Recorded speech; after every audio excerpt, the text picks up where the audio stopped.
Chega aí. Estamos aqui no canto da sala. Olá, sejam muito bem-vindos ao nosso canto da sala. E aí, Eric, como você tá hoje? Muito bem, e você, como é que tá? Tô bem, tô animada. Ontem teve show da Madonna, então a gente ainda tá Nesse pique. nessa alegria. Um pouco cansado, sendo bem sincera. Hoje é um domingo. E assim, cansadinho. Então a gente vai bater esse papinho de fim de tarde gostoso.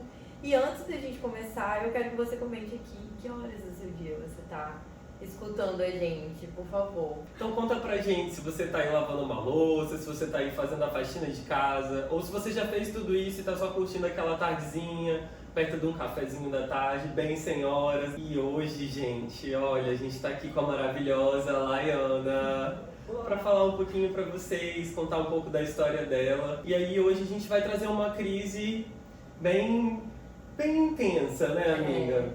Né? Vocês acompanharam aí ao longo da nossa temporada, a gente já trouxe um bocado de crises aí pra gente falar sobre. E hoje a gente vai falar sobre a crise da autoimagem. É muito difícil às vezes a gente se entender como pessoa, se entender dentro do nosso corpo. Então a gente vai falar aí com a Lai um pouquinho dessa trajetória, como foi pra ela, né, amiga?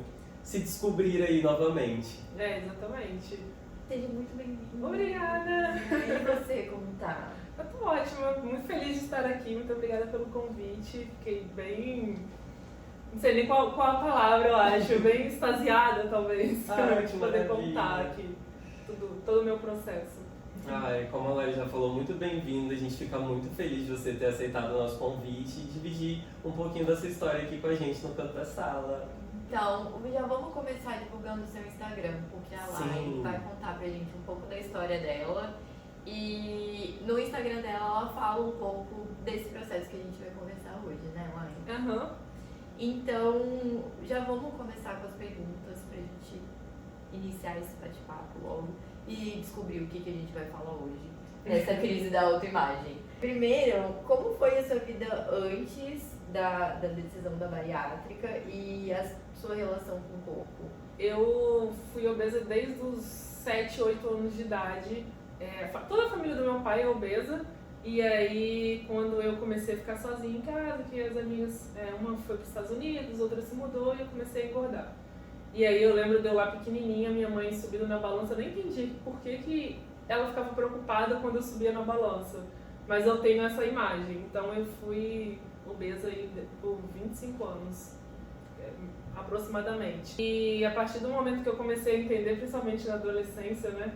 Adolescente, ouvi muita coisa e aí eu comecei a sofrer mesmo, assim, psicologicamente. Pra mim sempre foi uma tortura ser gorda, ser obesa. Então foi um processo, pra mim, muito triste, mas eu sempre escondi, tentei esconder isso do público, das pessoas. E aí teve até uma fase já bem adulta, né, lá pra 2018, que não só por isso, né, tiveram vários outros motivos, mas eu tive depressão. E um dos pontos assim, que mais me afligia, que eu lembro de falar muito na terapia, era a obesidade, ser gorda, eu não aceitava. Mas eu também tive psicólogos maravilhosos sobre isso e tive psicólogos que falavam, vai caminhar. Nossa. E não é sobre isso, né, gente? Não é só sobre isso. E como você falou, já na adolescência você já sofria um pouco com isso, né? E é um período em que a gente não tem muita abertura para falar sobre nada. E esses assuntos sempre foram e ainda são muitos tabus, né? Que a gente precisa ir romper esses paradigmas da sociedade.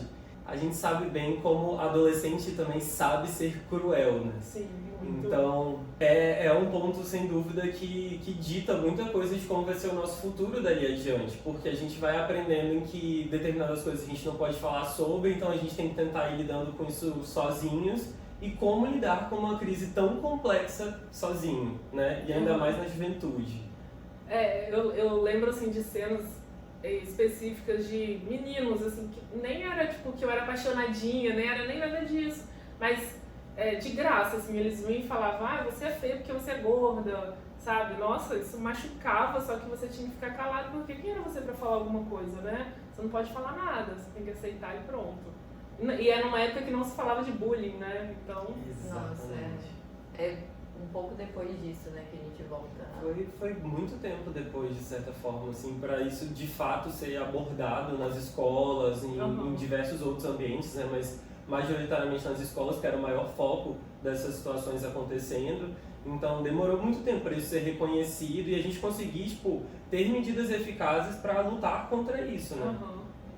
E até me chamou a atenção que você falou de, tipo, dos meninos chegarem e falarem que você é feia porque você é gorda. Tipo, coisas que não são relacionadas. Não são. Eu até compartilhei um Reels esses dias, de um cara que foi numa balada, uma rave, eu acho, e ele perguntava pros caras, você ficaria com uma mulher acima do peso? Ele nem usava o termo obesa, ele falava acima do peso. Eles falavam, não, porque eu acho feia. Não, porque é gorda. Não, porque eu não gosto. Não porque eu sou gordofóbico. Uns falavam isso, assim, tá tudo bem ele falar isso, ele acha. Sabe? E aí eu me vi lá naquela época. Aliás, não só naquela época, né? Que eu acreditei muito nisso por muito tempo. Que eu não merecia o amor porque eu era gorda. Que eu era obesa. Nossa, cara, é bizarro, né? É bizarro falar isso. Mas é muito real Caraca. É intenso. Essa parada é muito intenso. de se sentir como é que é? Merecedora de amor, né? Eu achava que não merecia, assim. Ah, se eu sou gorda, eu não mereço, sabe? Por que alguém vai me amar? Por que alguém iria se propor a isso, sabe? E eu acho que talvez um momento em que eu encontrei a bariátrica como uma solução foi um momento que eu entendi que eu podia ser amada, porque eu já estava com o Daniel, né, que é a pessoa com quem eu tô hoje, e eu entendia que realmente podia ter alguém que me amasse gorda, obesa, e ele falava, você é linda de qualquer forma, sabe, mas se você quiser fazer, é uma coisa com você. E, sabe, e aí eu entendi realmente, assim, nossa, eu realmente posso, né, ser amada, que doido, e nunca tinha acreditado nisso. Quando a gente fala de amor, a gente também lida com uma série de imposições também que a sociedade consegue sufocar a gente, inclusive nesse aspecto, né? Então, são tantas pressões que a gente sofre que a gente começa a achar que a gente não é capaz de atingir, né, o amor, atingir determinadas posições, alcançar determinadas posições na vida mesmo, conquistar mesmo, tipo, sei lá, coisas que tecnicamente estão aqui pra todo mundo, sabe? Então, acho que eu falei nada com nada, né? Você falou tudo com tudo. É. E eu acho que nesse pensamento não tem como a gente também trazer o fato de você trazer esse lugar, né? De não se sentir merecedora naquela época por ser gorda e com um padrão, sabe? Isso vem do padrão.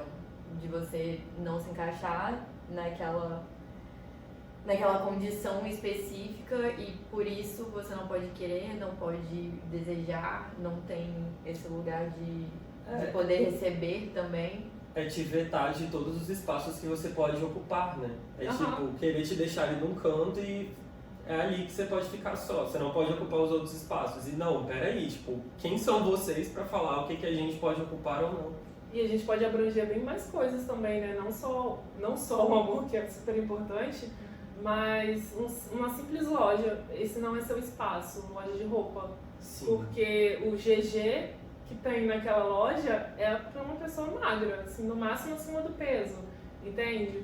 Ou, sei lá, uma vaga de emprego, às vezes, que eles querem que a imagem conte. E a imagem para eles é ser magra e magra mesmo, assim, não pode ter nenhuma pelanquinha aqui, entendeu? Nossa, são muitos contextos que se encaixam, que a gente não se encaixa, né? Que se encaixa dizer isso. É tanta coisa assim, agora não vou nem conseguir lembrar, mas é muita coisa, que aos poucos você vai vivendo, você vai entendendo. Não, com certeza, eu acho que daria pra ficar horas. Nossa, com certeza, se a gente começar a listar aqui, vai ser uma lista, assim, infinita. De padrões irrealistas e situações bizarras que eles querem tentar encaixar a gente ou excluir a gente. Sim. Até porque o padrão é único, né? Existe um padrão e existe uma multiplicidade aí de pessoas existindo e corpos que são reais, que estão aí vivendo e que, né, é impossível se encaixar naquela única imagem que cobram da gente. Né? Uhum. E como foi o processo de se entender e lidar nessa crise, assim, de autoimagem? Você falou que começou mais quando você estava na adolescência, né? Quando eu cheguei na adolescência, eu já era obesa, né? Que foi na infância. Mas eu ainda não entendia o que era isso. Eu entendia que as pessoas falavam, a minha família falava que eu precisava perder peso, mas o que isso significava pra mim, não sabia. Mas quando você entra na adolescência, aí você começa a gostar daquele garotinho, e aí, não te quero. As meninas bonitas da escola que fazem sucesso são as meninas magras. Aí as pessoas começam a te dizer que você é gorda e você começa a entender que isso é a sua imagem que ninguém quer. E aí foi realmente, assim, adolescência. Eu lembro de me arrumar para sair e, assim, hoje eu entendo, assim, não foi culpa dele, ele não disse isso para me machucar, mas coisas que meu pai, por exemplo, falava, quando eu me arrumava, achava que eu tava linda, falava, eu tô bonita nessa roupa. E aí meu pai virava e falava assim, mas você vai assim com essa roupa? E ele não falava, é porque você tá gorda com essa roupa nem nada, mas imediatamente na minha cabeça essa roupa tá me deixando muito gorda, eu tô muito feia, não posso ir. E assim, eu era uma adolescente, era uma pessoa começando a descobrir a vida, sabe? Então foram coisas pra mim muito pesadas, assim, que me trouxeram a um quadro até psicológico bem ruim. E aí você falou que depois você teve ajuda, né? Tava com uma psicóloga e tal. Como foi esse processo? Foi tipo, você chegou a buscar antes de você entrar em depressão? Qual que foi Em 2016 eu perdi uma amiga, inclusive, de complicações de bariátrica, e aí eu já comecei a ficar naquele quadro de luto, né? Que vai te levando a um quadro depressivo. Mas óbvio que não era só isso. Tinham muitas coisas, foi o que eu falei antes, eu escondia, né, que aquilo me deixava triste. Então eu sempre tentava ser a pessoa feliz. Toda vez que eu me olhava no espelho, que eu ficava, era um motivo a mais para eu ficar triste, aquilo me deixava ainda mais naquele quadro depressivo. Quando chegou em 2018, eu tive realmente, assim, um momento que eu não aguentava mais e eu procurei ajuda psicológica. E aí a psicóloga falou, você precisa se internar, precisa ir para uma clínica, porque eu estava num momento, assim, bem intenso. Lá na internação, eu entendi realmente que o meu peso era algo... Eu não entendia o tanto que aquilo me afetava, assim, psicologicamente. Eu sabia que eu ficava triste e tudo mais, mas não entendia que aquilo fazia parte do quadro que eu estava. E aí eu lembro que a psicóloga, assim, maravilhosa, ama de paixão, um dos exercícios que ela me passou foi, se olha no espelho, olha o que você realmente não gosta ali, me diz. Não, eu não tô pedindo pra você falar do seu peso, se olha no espelho e me fala. E eu não conseguia achar tão fácil assim, sabe? Pra mim era só o peso que tava ali. Não tinha outra coisa que eu odiasse. Sei lá, não gosto do meu nariz, mas não odeio aquilo, sabe? E ela foi trabalhando aquilo comigo, óbvio, eu não saí sarada mentalmente daquele quadro dali, mas eu comecei a entender que eu também precisava trabalhar o meu psicológico com aquilo, né? E, nossa, assim, ter psicólogos que entendam é fundamental, assim como eu tive os que não entendiam, mas os que entendem são fundamentais. Quando eu saí da clínica, eu fui procurar outros psicólogos, porque ela não conseguia me atender fora. E encontrei essa que falou, mas vai lá caminhar, e não é isso, eu não quero que você me ensine. Você não é personal, não é nutricionista, você é psicólogo, me ajuda a lidar com isso psicologicamente. E tem muito psicólogo que não sabe lidar. Não é. E eles são essenciais, mas também é muito importante, como você falou, a gente conseguir encontrar um profissional que realmente dê aquele match com a gente, né? Que vai conseguir entender o tipo de autorreflexão que ele precisa ajudar a gente a ter e não querer falar igual essa dali, do tipo, vai caminhar. Tipo, como você falou, cara, não é esse aspecto que a gente tá buscando agora. Eu preciso de ajuda para refletir sobre coisas da minha vida, sobre uma ótica muito específica, não essa, minha senhora. Até porque, tipo assim, quando a gente fala de autoimagem, a gente tá falando muito da sua perspectiva, mas lembrar também que às vezes a questão que a pessoa tá levando lá pro psicólogo, a questão não é sobre emagrecer. Tipo, às vezes a pessoa tá saudável. ela só não tá se encaixando ali naquele padrão. E o processo dela é só se entender ali e entender o que faz sentido pra ela ou não, porque às vezes não faz, né? Às vezes esse não é nem o caminho, não é nem o que a pessoa tá querendo entender, sabe? Que é aquilo que a gente falou também, que o processo de cada um é muito único, né? O que a gente vai precisar entender ali é muito único, porque vem também da nossa história, né? Sim. Até você trazendo essas perspectivas de como você foi se entendendo, vem muito das suas próprias vivências, né? Eu ouvia muito sobre o amor próprio, né? A gente ouve isso o tempo inteiro, amor próprio, você tem que ter. Então, quando eu levava isso pra psicóloga, era exatamente sobre isso. Como eu vou ter amor próprio tendo um corpo que eu não gosto, tendo um corpo que me machuca? E eu quero aprender isso, mas tem psicólogo que não entende que é isso que você quer. Ele acha que você quer conseguir emagrecer, você quer ter força, você quer ganhar força de vontade para emagrecer. Não isso, eu quero aprender a me amar, vamos me ajudar? Nossa, e me veio uma coisa agora que é até sobre associar o exercício ao emagrecimento e a alcançar aquele padrão. E não exercício físico como amor próprio também, como você, tipo, você se movimentando, você ali, sabe, lidando com o seu corpo, sabe, se integrando no seu corpo. E é isso. Não para alcançar um padrão, mas para se movimentar, para ser saudável. Até porque a atividade física também é bom pra mente, né? Psicologicamente falando.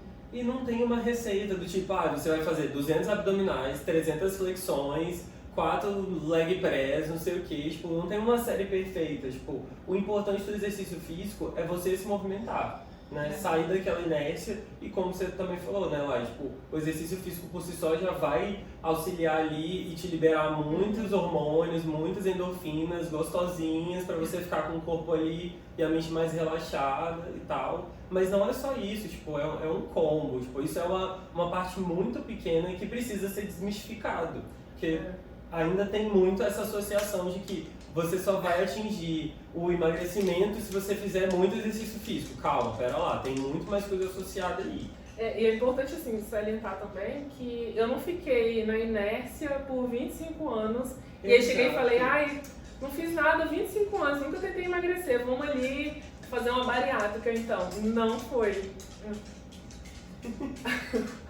Um passeio. Eu fiz academia, eu fiz Muay Thai, cheguei a perder 14 quilos. Eu até tenho um vídeo meu que eu falo, tentei dieta da lua, dieta do sol, dieta de todos os astros que você imaginar. Mas eu perdia peso e eu engordava de novo. Eu perdia peso, eu engordava o dobro. Sempre foi assim, era uma luta que eu tinha. Aí do nada o psicólogo fala, não, vai caminhar. Funcionou bastante. Eu vou caminhar e você vai pra puta que pariu. Realmente, nunca pensei nisso antes, nossa. Muito obrigada. Era essa peça que faltava. Mas... Vamos deitar, minha senhora? Aproveitando que você falou das 1 milhão de dietas, de lua, de astros aí que você fez, conta pra gente como foi o processo aí de realizar a bariátrica, tipo, quando você decidiu mesmo que... Chegou um momento que eu tava fazendo home office e aí eu sabia que eu não subia na balança, já tinha muito tempo, mas eu sabia que eu tava num peso assim, talvez o maior que eu já tenha tido, talvez porque como não sobe na balança, você não tem como comprovar, né? E eu me sentia mal, eu moro em cima de uma ladeira e eu tinha que subir. E aí, toda vez que eu tinha que subir aquilo a pé, parecia que eu ia infartar, porque era assim, difícil. O Daniel até fala assim, que no momento que ele mais se preocupou comigo foi um dia que a gente subiu a ladeira e ele subiu comigo. Eu não lembro se foi a primeira vez, o que foi, ou se foi a vez que ele reparou. Quando a gente chegou em casa, eu fiquei uns 10 minutos ainda naquele... Sabe? Meu Deus, tô morrendo. Aí eu muito triste, porque eu estava assim, né? Sempre muito triste com o meu peso. Eu lembro de eu estar conversando com a mulher do meu trabalho e... Eu já tinha namorado a ideia da bariátrica, mas eu já fui a pessoa que não gostava da bariátrica. Então eu ficava, não vou fazer isso, né? É o caminho mais fácil. Eu já fui a pessoa que falou isso, é o caminho mais fácil. Mas eu cheguei no momento que eu falei, cara, eu já tentei tanto, são 25 anos tentando, por que eu vou continuar me machucando? E aí eu fui conversar com essa mulher do meu trabalho, assim, que ela é maravilhosa. E aí ela falou, faz, só faz. E eu lembro sabe, quando você recebe um aval de uma pessoa que você confia muito, eu caí num choro. Eu tava sozinha em casa e eu simplesmente, dá vontade de até chorar agora, né? Eu soluçava, assim, sabe? É isso, cara. Isso não é menos, sabe? Eu escolher a bariátrica não é menos. Eu vou atrás. Aí, na hora eu já peguei o celular e comecei a pesquisar no celular. Um médico, achei, mandei uma mensagem, ele me respondeu muito rápido. E ele é cirurgião, ele atende o tempo inteiro, mas acho que foi tudo encaixando, assim. Ele respondeu e falou assim, já agendei, isso acho que era uma quinta. Ele falou, agendei pra você na segunda, vem. E eu falei, vou ver o que é. E aí o Daniel, ele era uma pessoa, não que ele seja contra a bariátrica, mas é uma pessoa que tem medo da bariátrica. E aí eu falei, quando ele chegou em casa, eu falei, amor, eu preciso conversar com você. E aí ele veio todo choroso, amor, você vai terminar comigo? Eu falei, não. Oh, meu Deus. Eu falei, não é isso. Eu preciso te falar que eu preciso de uma solução, eu não tô feliz e eu vou conversar com o médico sobre bariátrica. E aí me impressionou muito, porque mesmo ele tendo esse medo todo, ele ficou do meu lado. Ele falou, eu só tenho medo que aconteça alguma coisa com você, mas se você quer, vamos fazer, é isso, vai atrás. E aí eu tinha muito medo dele não dar apoio e ele foi super contrário a isso, né? Ao contrário do que eu imaginava, ele deu todo o apoio. E aí eu fui no médico, conversei com o médico, e aí ele falou, qual o seu peso? Eu falei, não tenho nem ideia. Não tenho ideia. E a balança dele estava quebrada. Aí eu falei, a última vez que eu me pesei, há muitos anos atrás, eu engordei, eu tinha 112 quilos. Eu tenho 1,76 m, acho que era 112 que eu falei. E aí ele fez os cálculos, ele falou, se for isso mesmo, você pode fazer. Mas aí começa a passar, né? Nutricionista, endocrinologista, psicólogo, e aí na endócrino eu já vi que eu podia mesmo, eu tava na verdade com 119,400, se eu não me engano. Eu arredondo pra 120, né? Uhum. E aí foi, cara, e aí começou, e eu falei assim, eu não vou nem pensar, eu só vou indo. Só que no meio disso eu quis estudar muito, né? E eu acho que foi assim, o que me ajudou muito no processo. Estudei muito mesmo. E nossa, tem o Quilos Mortais, aquela série. Uhum. Gente, eu devorei aquela série. Porque eu queria, mesmo sendo uma realidade bem distante da minha, eu queria entender tudo, assim, o que pode acontecer. Entrei em grupos pra ouvir gente falando mal mesmo, porque eu queria saber os lados negativos, gente falando bem. Assim, tudo que era conteúdo eu fui e eu queria estar psicologicamente preparada, que eu não estava psicologicamente preparada para continuar sendo gorda. E aí, quando eu conversei com a psicóloga, eu falei, eu quero seguir direitinho, assim, quantas sessões precisar fazer, a gente vai fazer para você me dar o laudo. Ela, não, eu vou te dar o laudo hoje, na primeira, isso. Eu acho que você está muito preparada, você nem precisa continuar fazendo as sessões para a bariátrica especificamente, você está muito consciente. E eu... Não estava nem preparada para isso. Uhum. E fui, cara, quando saiu o resultado do plano de saúde que tinha aprovado, era no sábado de manhã, eu dei um tapão no Daniel, eu falei, olha isso, tá aprovado, nem acredito. E aí daí um mês eu já tava no centro cirúrgico para operar e realizar, né, assim, foi realização. Como você falou, o acompanhamento eu acho que ele é primordial, né, Lai? Sem um bom acompanhamento você não consegue lidar com todo esse processo, porque por mais que, como você falou, já na primeira sessão ali da psicóloga, ela já te viu preparada, mas você só estava preparada porque você teve todo esse acompanhamento antes, você pesquisou muito para entender de fato todo o processo e conseguir lidar com aquilo da melhor forma possível, né? Sim. Então, é muito importante as pessoas entenderem de como que funciona em si uma bariátrica, como você também falou, é importante conhecer os riscos para que, por mais mínimos que eles sejam, eles podem existir. Então, se acontecer alguma coisa, da gente entender como que vai ser aquele processo de remediar aquilo, porque tem solução. Então, a gente, né, tá o mais preparado possível para as eventualidades, se é que tem como, né? Eu entendi nesse processo até que o risco é bem menor, né? De 0,2% de se morrer por complicações da cirurgia. E o risco de se morrer por complicações da obesidade é maior do que o da cirurgia, entendeu? Sim. E as pessoas acham que é o Que é contrário. o contrário, exatamente.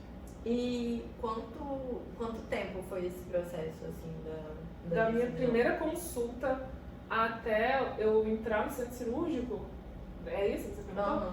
Foram 4 meses. Assim, vamos lá ver de qual é, até. Porque eu fui, né? Foi o que eu falei, eu fui. Fui indo e confiando, assim.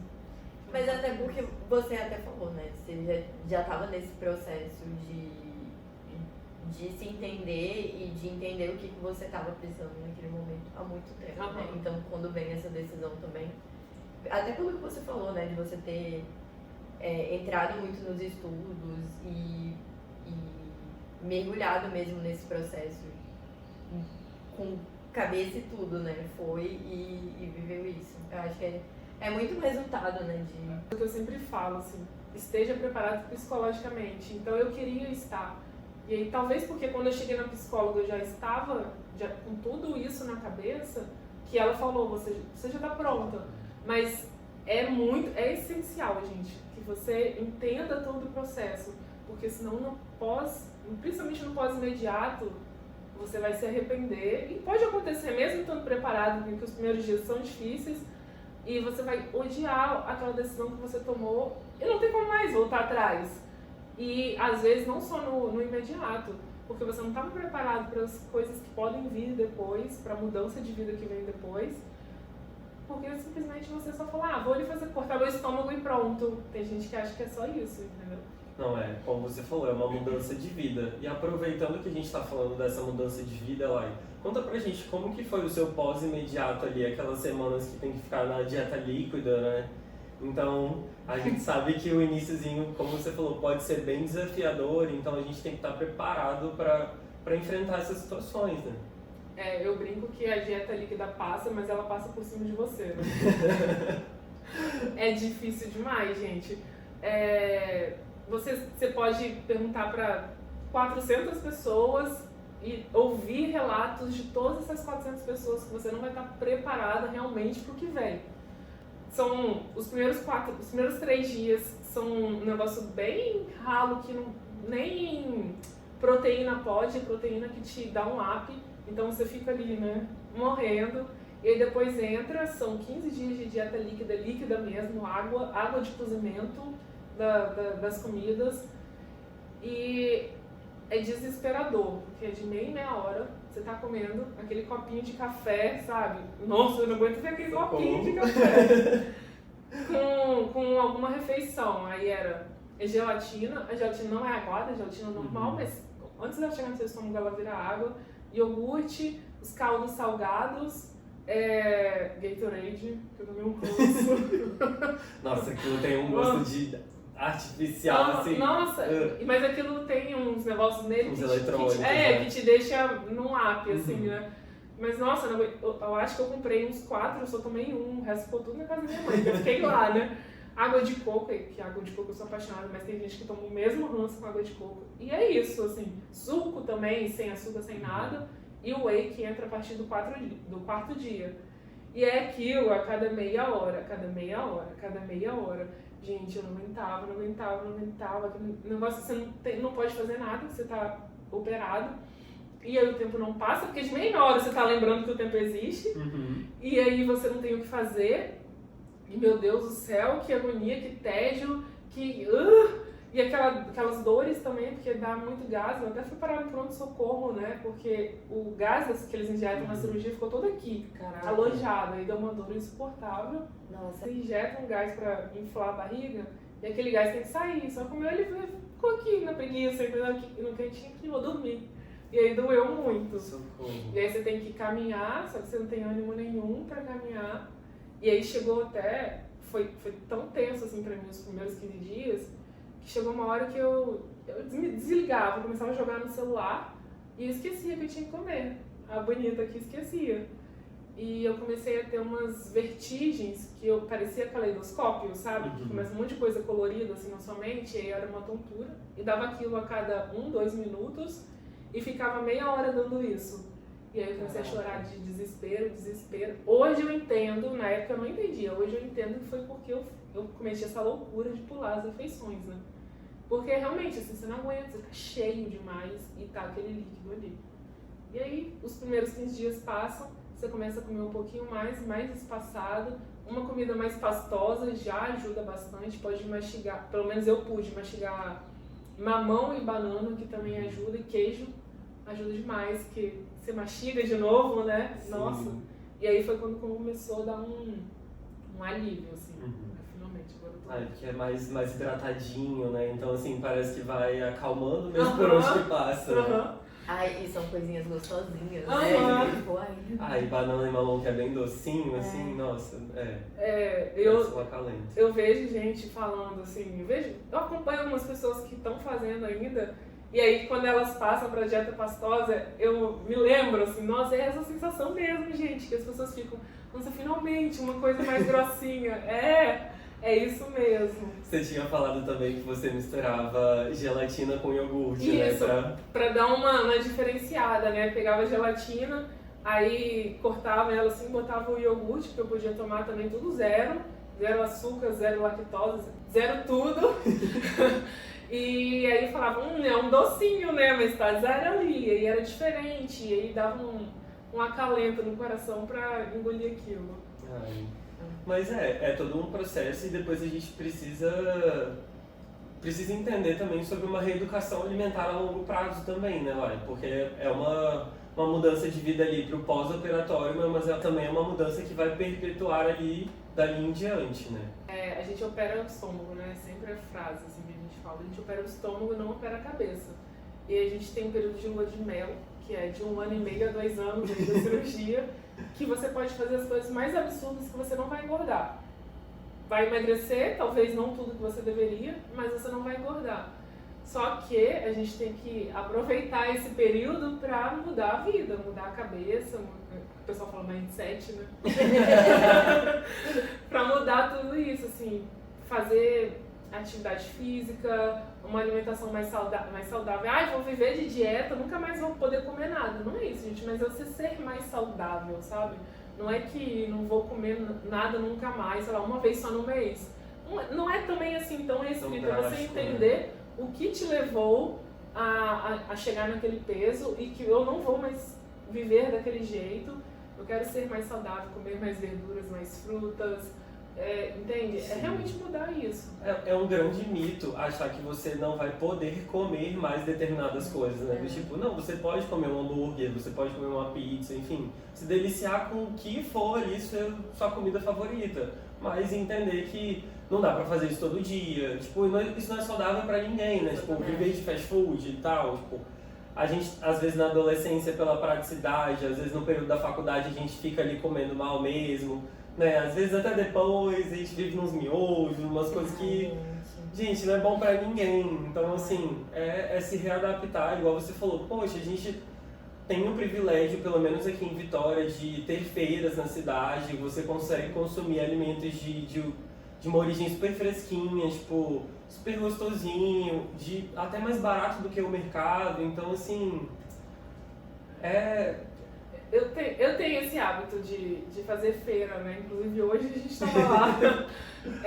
Isso contribui muito, né? Ajuda muito. Nossa, consegue comprar muito mais coisa, não só na questão da alimentação, mas na questão da atividade física, uma coisa que não sei se todo mundo entende, mas que existe muito isso, é que emagrecer por causa da bariátrica, ou eliminar peso por causa da bariátrica é fácil. Né? Vamos combinar, é fácil, eliminou o peso porque você cortou o seu estômago. Mas o processo em si, viver o processo em si, não é fácil. Só que quando você perde o peso, fica mais fácil você aceitar, digamos assim. Agora eu consigo ir para uma academia e não sofrer porque quando você é obeso, gente, ir para academia é muito mais tortura do que você magro, assim, magro também não é fácil, né? Vamos combinar que tem que ter vontade. Mas é muito, muito melhor, dá muito mais disposição.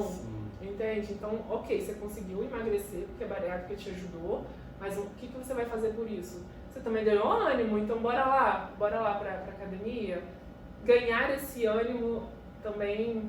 Eu não tinha esse ânimo todo de ir pra academia antes, sabe? De certa forma é restaurador, né? E aí você consegue canalizar essa energia que agora você tem de fato nessas atividades que você precisa começar a ter ali, né? Então... E eu acho legal também que, eu não sei se está associado, mas é muito eu também projetando o meu processo no que você está contando. Que pra mim, conseguir colocar o exercício na minha rotina foi muito mais num lugar de cuidar do meu corpo e não ter aquela pressão de, eu tô fazendo isso porque eu quero um corpo padrão. E mais sobre, não, eu tô cuidando do meu corpo, sabe? Eu só tô ali fazendo esse exercício e tal. E acaba vindo mais motivação também do que aquela pressão do tipo, não, você tem que perder tanto, você tem que diminuir aqui tanto. E muito mais sobre você se cuidar, sabe? Sobre ser mais uma das facetas do autocuidado. Né? De se cuidar psicologicamente, de cuidar da sua alimentação também.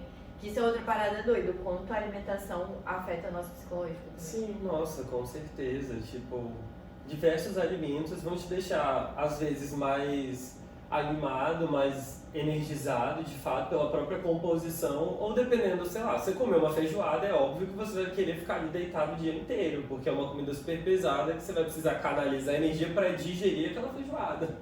Então, assim, é saber como encaixar essas coisas mesmo na rotina, né? E eu acho que uma coisa que nem todo mundo fala, mas pelo menos pessoas próximas a mim que já fizeram bariátrica têm constantemente, é uma coisa que de certa forma meio que sofre mesmo, são os dumpings e os entalos, né, amiga? Vou falar primeiro do entalo, porque no pós-operatório não tão imediato, mas imediato, assim, sabe? Com 40 dias eu tive estenose, né? E aí, como que eu descobri a estenose? Eu fui pra dieta sólida e aí comecei a comer, entalava, botava pra fora. Comia, entalava, botava pra fora. Até que chegou um dia que eu vomitei 10 vezes seguidas. E aí fui parar no pronto-socorro e no pronto-socorro eu descobri que eu tinha estenose. Nunca mais tinha tido, depois que fiz o processo pra largar, nunca mais tinha tido entalo. E eu falava, nossa, maravilhoso. Prefiro, sei lá, ter 10 dumps no dia do que um entalo. E eu já vou falar sobre o dump. Até que esses dias eu tive entalo com pão de novo. E aí eu fiquei, sabe quando você brocha? Eu fiquei, gente, não acredito. Quase 2 anos aqui de cirurgia, só tinha tido entalo lá no começo. Não acredito que eu vou voltar a entalar. É um negócio, assim, porque dói aqui, assim, e é um sofrimento. E tem gente que tem isso sempre. E eu fico, não, gente, não tem condição de ter entalo sempre, não dá. É agoniante. Parece que tá te sufocando, mas você tá respirando e aquele negócio não desce e fica aqui doendo. E tem gente que só passa se botar pra fora e tem gente que se esperar desce. Agora, eu prefiro o dumpling, né, porque eu tô acostumada, mas também é horrível. Porque às vezes você come um negócio que você come sempre. Sei lá, um pãozinho e talvez daquela vez o açúcar do pão ou a gordura do queijo que tinha dentro do pão te fez mal só daquela vez. Que você já estava acostumado e não faz. Então você come, né, porque eu tô acostumada. Aí você come daí a 10 minutos, você tá assim, começa a ficar alisado. Quando eu começo a bocejar, eu já sei, tá vendo o dumping. Bocejar no meio do dia, do nada, assim, e eu acabei de comer. Aí aquela leseira, seu corpo fala, preciso dormir agora. Dorme. E você tá trabalhando. Não pode dormir agora. Gato, corpo, por favor. E aí vai dando uma dor de barriga. Tem gente que dá mais coisas ainda, assim, dá um suador, uma fraqueza, não só sono, né, mas uma fraqueza, parece que você tá tremendo, assim. Aí vem meio que um enjoo também associado. Enjoo vezes, também, né? Exatamente. E aí pra mim para quando eu vou no banheiro. Passou, quando dá vontade de ir no banheiro, eu sei que vai passar, assim, entendeu? Uma amiga minha, ela masca chiclete. Sério? Ela começa a ter alguma sensação do dump, ela pega um chiclete, aquele geladinho refrescante, aí ela começa a mascar um chiclete pra tentar ali, tipo, recuperar ali uma energia, às vezes dar um boomzinho de açúcar pra dar aquela subida na pressão também. Mas é meio desesperador, né? E entender com isso e ter que lidar com isso no dia a dia, quando você menos espera, eu acho que deve ser... Na primeira vez eu pensei que eu tava morrendo, né? Eu tinha pouco tempo de cirurgia e eu já tinha começado a trabalhar presencial. E aí eu fiquei, gente, o que é isso? O que tá acontecendo com o meu corpo? Eu acho que eu tô morrendo, o que é isso? Aí eu até fui pra casa no dia, e aí depois que me deu aquele clique, assim, e foi com pão, né, que eu comia, eu já comia, e não tinha nada. E aí deu um clique, eu falei, nossa, é isso que é um dumping, pelo amor de Deus. Hoje eu já sei lidar mais fácil, né? Já entendo o que é que tá acontecendo e fico, tá, tudo bem, daqui a pouco vai passar. Não tudo bem, né, mas eu entendo que vai passar. Sim. É um sofrimento ali por uns minutos que vai passar. Mas tem outra coisa também que acontece, não são só essas duas coisas, que nem todo mundo tem, mas que é a hipoglicemia reativa. Caraca. E ela é muito parecida com o dumping. Aí tem gente, inclusive, que acha que está tendo dumping, só que ela acontece cerca de 1h30, 2 horas depois de ter comido ou um alimento rico em açúcar ou com gordura. E aí, pra mim, dá tremedeira. Eu começo a sentir um calor, parece que eu estou dentro de um caldeirão fervendo, um calor gigante, assim, e fraqueza. E aí eu preciso deitar, porque senão a sensação é de que eu vou desmaiar. E aí eu preciso comer alguma coisa para a glicemia voltar, né? Ajustar ali. E eu tenho as duas coisas, eu fui premiada com as duas coisas. Meu Deus, é uma roleta russa, né? Tem gente que não tem nada, cara. Que faz o mesmo tipo, né? Fiz a bypass, faz o mesmo tipo e não tem nada dessas coisas, assim. Aí eu falo, como é ser preferida de Deus? Me conta. E o processo de cada um acaba sendo bem diferente, né? Tem coisas que são em comum, mas como cada corpo vai receber aquela mudança e vai lidar, vai ser único, né? Sim. Eu acho até por eu ter feito todo um estudo antes da cirurgia, eu lido muito bem com isso, assim. O Daniel que às vezes fica, ai meu Deus, mas você vai ficar dentro desse negócio pra sempre? Não, você tem que ver isso com o médico. Eu fico, calma. Eu já sei que aquilo vai acontecer, entendeu? Mas é isso, você tem que estar com o psicológico muito preparado, porque você tem que entender que essas coisas podem acontecer. Sim, entender muito do seu corpo mesmo, né, como um todo. Bom, a gente falou um pouquinho de como foi o seu processo, um pouquinho de como foi fazer a bariátrica e lidar ali com o pós, mas como que é o julgamento da sociedade, das pessoas com o procedimento em si da bariátrica, né? As pessoas julgam em todos os momentos, né? Sim. Aí julgam porque você não emagrece, e quando você fala, vou fazer cirurgia bariátrica, mas você não precisa disso, é só fechar a boca. Por que você não fecha a boca? Ah, tá, eu tô há 25 anos aqui, eu gosto de frisar o 25 porque pra mim é muito tempo, né? Sim. Eu tô aqui há 25 anos, eu nunca fechei a boca, você falou isso realmente, né? Vou fechar a boca pela primeira vez que eu tô ouvindo. Bacana, tá? Obrigada. Aí tem uns que falam assim, mas você vai morrer na cirurgia. Meu Deus. Sim. Tudo você precisa escutar, né? Tudo você precisa. Tranquilidade. Porque é muito perigosa, você vai morrer na cirurgia. Ou então você vai ficar com cara de doente depois que você fizer a cirurgia, que vai emagrecer demais, vai ficar assim com cara de doente. Deixa eu ficar só com a cara então, que doente de verdade eu não quero. Tem gente que fala, vai tomar remédio pra sempre. Gente, eu vou tomar vitamina, realmente a gente toma vitamina. Mas é melhor que eu tomar remédio de pressão, remédio de diabetes, remédio de sei lá quantas coisas que a obesidade traz, né? E aí, quando você faz também, fiz a cirurgia. Beleza, tô vivendo minha vida, comendo meu prato. Aqui, mas você pode comer isso daí? Gente... Ficam querendo controlar até o que você tá comendo. É o tempo inteiro, controlando. Mas você aguenta tudo isso? Nossa, mas esse tipo de doce você pode comer, você tem certeza? Gente, você é nutricionista, eu não tô sabendo.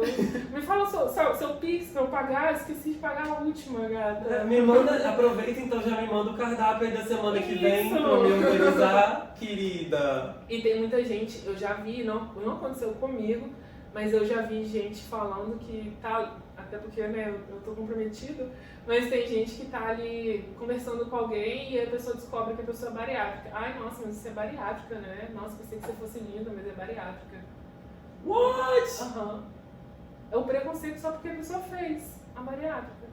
E aí não quer mais. E a harmonização facial tá tudo bem. Tá ótimo, tá ótimo. Eu preferia, eu escolhi sempre falar assim, foda-se, pode xingar. Aí é desesperada, é sua.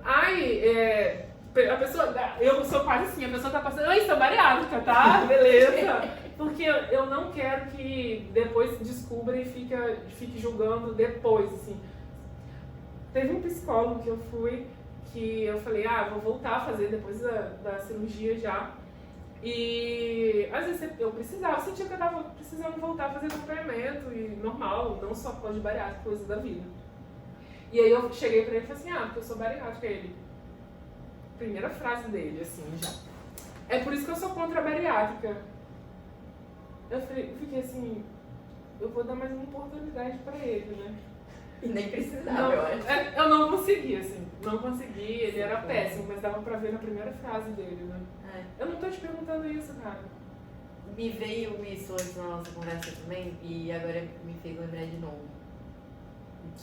Da sua experiência, que você fala que você encontrou profissionais, psicólogos que não te ajudaram, né? Mas também da importância que tem muita gente que vai no psicólogo que não bate e fala assim, não é pra mim, terapia não é pra mim. E às vezes é só questão de você tentar encontrar uma pessoa que faz sentido, né? Às vezes você vai e fala assim, nossa, realmente esse aqui não vai dar mais. Eu acho que é pior que achar namorada. É pior, gente, porque você tá contando coisas da sua vida, assim, profundas. E às vezes coisas que nem você sabe ainda, né? É muito difícil, você tem que rodar até achar uma pessoa que, essa pessoa deu match. Geralmente eu começo já indo direto nas indicações dos amigos e de pessoas próximas, que aí já passou por uma peneira, então a chance de chegar alguém já muito bom é maior. É maior.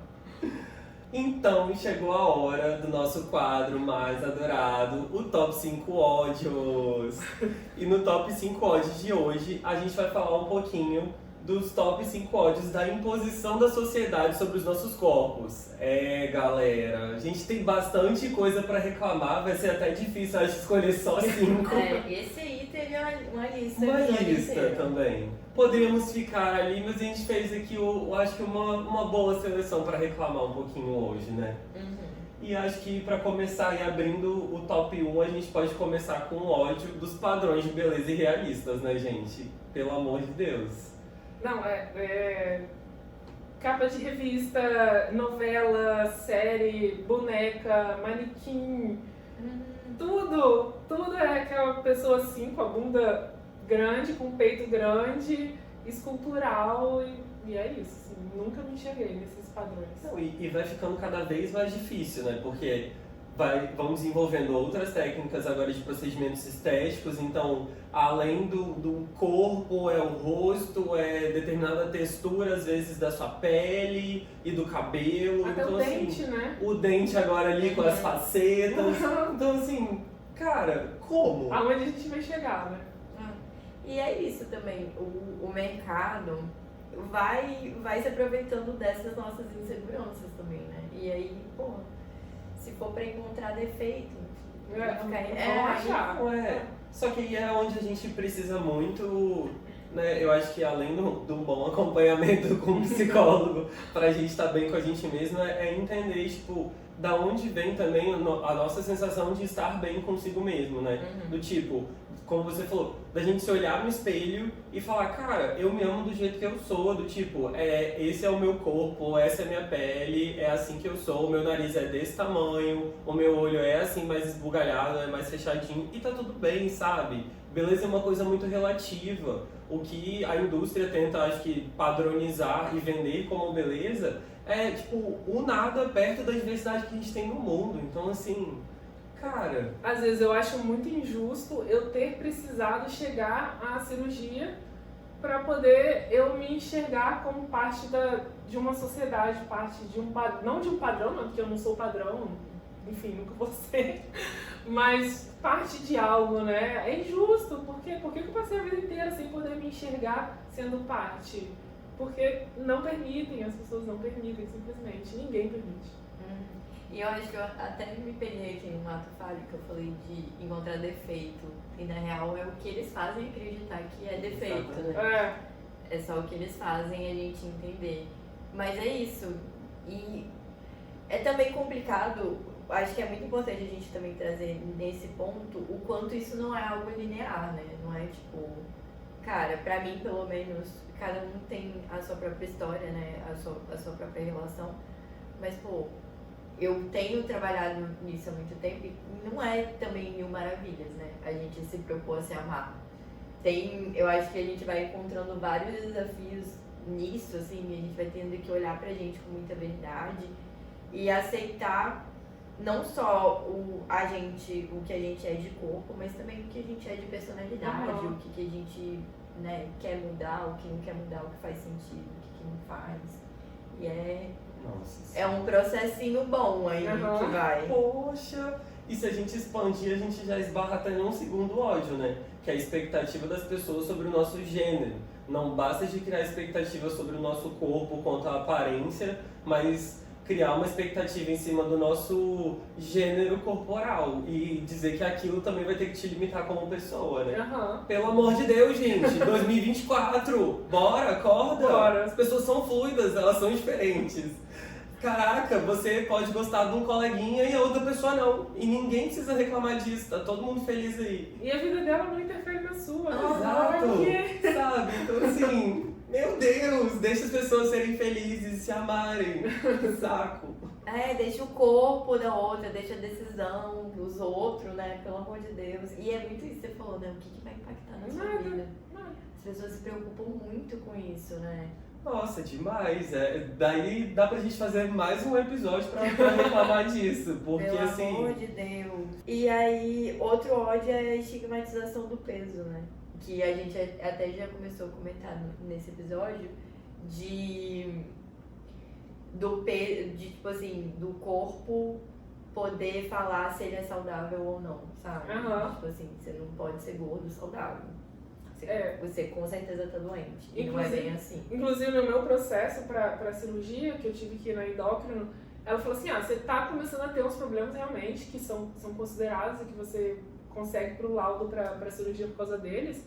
Mas se eu fosse pensar realmente no meu histórico de mais de 20 anos sendo obesa, ela falou que eu era até saudável, sabe? Pra uma pessoa, e na época eu não tava fazendo atividade física, nem nada, mas pra uma pessoa no peso que eu tava saudável, assim. E tem gente que não consegue entender isso, né? Não, aquela pessoa ali é gorda. Do mesmo jeito que o Daniel conhece uma pessoa que é magra e que tava com colesterol em mais de 800. Meu Deus. Ou seja... Então, já tive aí algumas complicações. Eu mesmo, por exemplo, a minha família tem uma tendência a diabetes do tipo hereditário, né? Minha avó tinha diabetes, a minha mãe já é diabética, então ela conseguiu fazer um acompanhamento desde a fase pré-diabética e tecnicamente ela, né, ela não é considerada obesa. Então, assim, você pode não estar no sobrepeso ou acima do peso, ou ser obeso e também ter doenças ali que tecnicamente a galera acha que não, é só gente obesa que vai ter.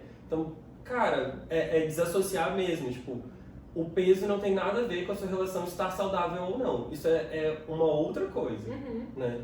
Até porque tem todo aquele rolê de massa muscular pesa mais do que gordura. Não, e muitas outras coisas. E forma do corpo também, né? E, tipo assim, a gente tem corpos diversos e... Você pode ter uma alimentação super saudável, uma rotina que pra você e pro seu corpo também é saudável e tá tudo certo, gente. Tá tudo ali, se mantendo perfeitamente. Eu vi um tweet esses dias de uma menina que ela foi na endócrino, porque ela é obesa, né? E ela sempre foi também por muitos anos. E aí ela falou com a médica porque ela tava percebendo que ela tava engordando. Só que ela falou, cara, eu nunca tive uma dieta tão saudável como eu tô tendo agora. Eu faço atividade física, sei lá, 4 vezes na semana, eu não lembro a quantidade. Eu não como besteira nenhuma, só muito de vez em quando. E eu não sei o que tá acontecendo. Aí a médica, não sei, imediatamente virou pra ela e falou assim, você tem que ver que alguma coisa errada você tá comendo aí, né? E ela falou, gente, eu acabei de falar pra você que a minha... Entende? Até o médico já julga. Sim, é muito difícil, né? Não só pro psicólogo, mas é muito difícil encontrar profissionais que realmente vão dar aquele match. Então é importante para todas as áreas a gente conseguir ter esse equilíbrio mesmo, esse encontro certinho, muito bem casado. E, cara, o nosso corpo, tipo, ele com o tempo mesmo, ele vai mudando, a gente vai envelhecendo, outras coisas vão sendo ativadas ali, enfim. Pra mulher é muito mais intenso, por exemplo, os desbalanceios e diversos níveis hormonais que vocês passam ao longo de um único mês, com os períodos menstruais, por exemplo, e isso afeta diretamente o corpo feminino.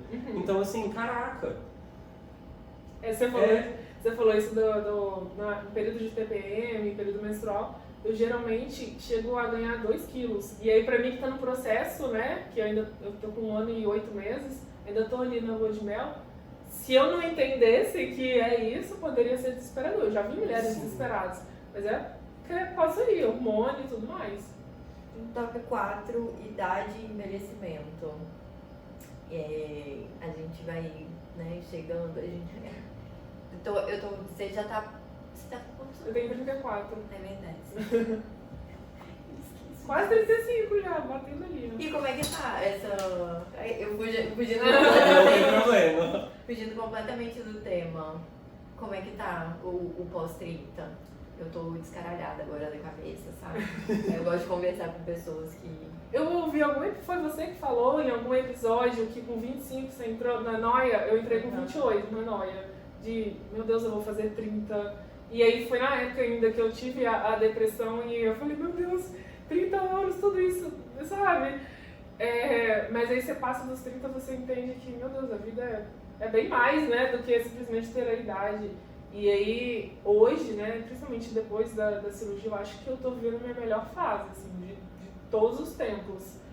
Tem um monte de perrengue, mas pessoal, né, fase pessoal, não falando de trabalho nem nada, eu tô vivendo a minha melhor fase. Ai, que delícia isso. Ansioso por essa fase. 30, a idade Do sucesso.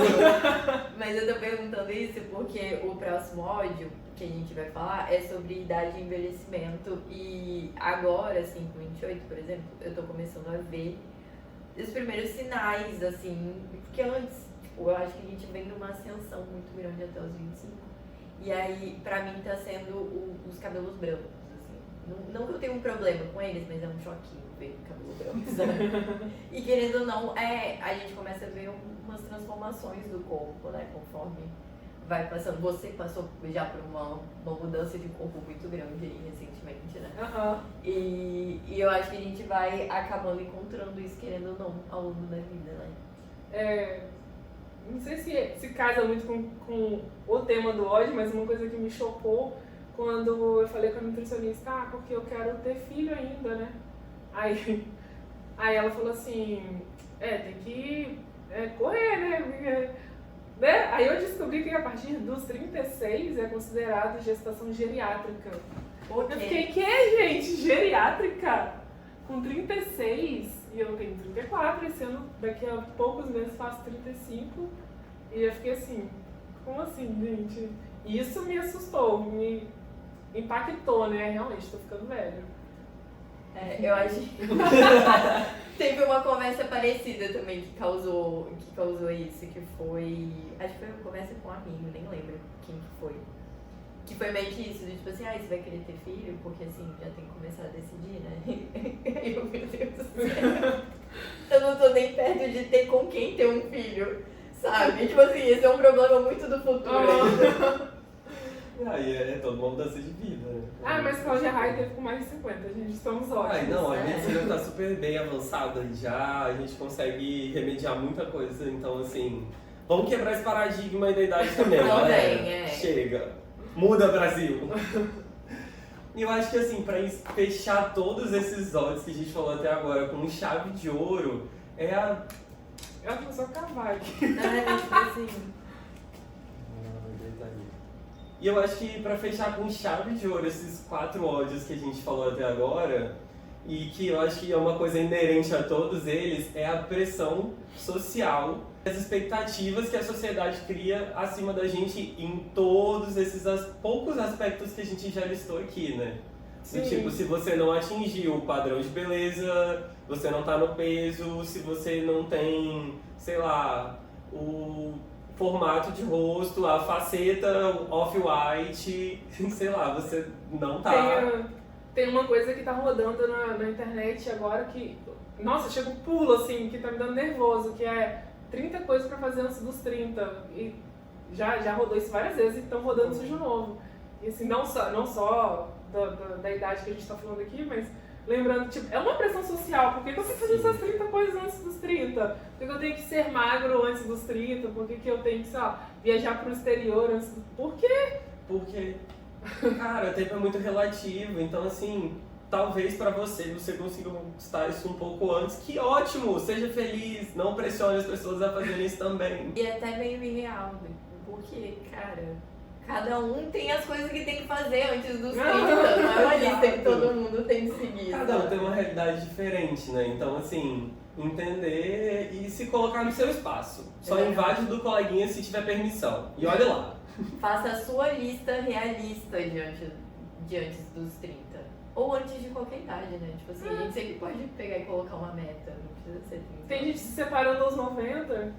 Exato. Isso é Então, feliz. assim, por que a gente vai se limitar e colocar as coisas dentro de blocos, sei lá. Até os 20 anos eu só posso fazer isso. Depois, até os 30 eu tenho que fazer aquilo. Depois dos 30 eu já tenho que estar com tudo isso daqui pra fazer isso daqui. Cara, não. Leva o tempo que você achar que tiver que levar, né? E isso causa uma ansiedade tremenda, né? Nossa, com certeza. E pode impactar em uma série de coisas na nossa vida. E aí isso acaba te atrapalhando a aproveitar aquele momento ali que poderia estar super sendo maravilhoso pra você. Só que por tanta pressão que você tá sofrendo, acaba que sua mente mesmo fica ali presa naquela pressão. E até pensando que, pô, a nossa sociedade tá envelhecendo. Cada vez mais a gente tem mais pessoas ficando mais velhas, sabe? E é um fato, né? Tipo, todos nós vamos envelhecer. Hoje a gente tem muita qualidade de vida, então a gente atinge expectativas de vida muito maiores do que as gerações passadas atingiam, né? Tipo, pelo menos aqui no Brasil, acho que a expectativa média ainda está girando em torno de 75 anos ou mais, né? Dependendo das regiões, até 80 a mais. Penso até mesmo pelos meus avós maternos que chegaram a mais de 90 anos. Gente, isso é muita coisa. Então, assim, eu fazendo 30 daqui a pouco, é um terço do que eles já viveram. Então, tem muito chão aí ainda pra gente desbravar. Lembrando também que expectativa de vida, a gente viver muito é um privilégio. Porque a gente sabe, a gente até já trouxe algumas outras estatísticas em outros episódios, que, cara, ao mesmo tempo que a sociedade, né, coloca muito esse estigma na idade, cara, você sobreviver, você estar lá, e principalmente, né, em recortes específicos, pessoas específicas envelhecendo, é um privilégio e algo a ser celebrado, né? E ao mesmo tempo, querendo que a gente tenha a mesma cara que tinha quando estava com 23 anos, sabe? Não se é permitido parecer que viveu muito, cara. Outra coisa também que me fez lembrar, eu sigo depois eu vou deixar o Instagram de uma criadora de conteúdo, que ela é melhor idade, né? Ela faz conteúdo, ela mora em Los Angeles e faz conteúdo de moda, e ela tava até comentando sobre a dificuldade dela de monetizar o conteúdo por ela ser já considerada idosa. Olha que doideira. Meu Deus. Tipo, até quando a pessoa se propõe a não aceitar esses estigmas, a sociedade ainda vem ali e, pô, a mulher tem dificuldade de monetizar o conteúdo, sendo que é, pô, de qualidade. Só por causa da idade. Você estava falando de, enfim, né, que a gente fica se esticando e tudo mais. Eu lembrei de Simpsons, do patrão do Homer. Tem uma cena que ele puxa assim e tem um monte de pregador aqui atrás que ele tem que ficar esticadão, assim, e é muito isso, cara. Sim. Pô, agora não tem os grampos, tem um rolê de Tem uns fios, tem um não sei o que coloca. que você faz e tudo. Surreal. E também, não, ainda tem mais coisas, estilos de envelhecimento, eu tô Nossa, não é. agora toda. É mais um episódio inteiro. Já tô aqui com a crise do envelhecimento, já quero gravar mais um episódio. Nossa, tem muita coisa. Sim. A sociedade não aceita, é sobre isso, vamos terminar nessa. E olha, agora a gente tá chegando no final de mais um episódio. Lai, te agradecer mais uma vez por compartilhar sua história, suas experiências, suas vivências aqui com a gente. Desse momento super prazeroso. Muito obrigado mesmo. Foi maravilhoso. Foi muito bom, muito obrigada.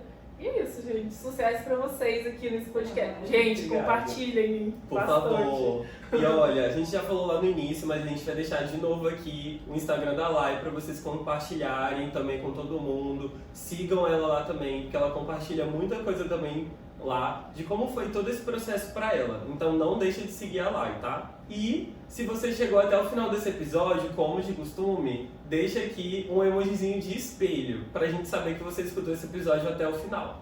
E é isso, galera. Lembra de você compartilhar esse episódio com alguém que você sabe que vai curtir, que vai querer conhecer mais a história da Lai. Segue a gente aqui, por favor, dá uma ajuda nesses criadores de conteúdo aqui. Dá essa bombada aqui no nosso Spotify. E é isso, nos vemos no nosso próximo episódio aqui no Canto da Sala. Beijão e até a próxima. Até!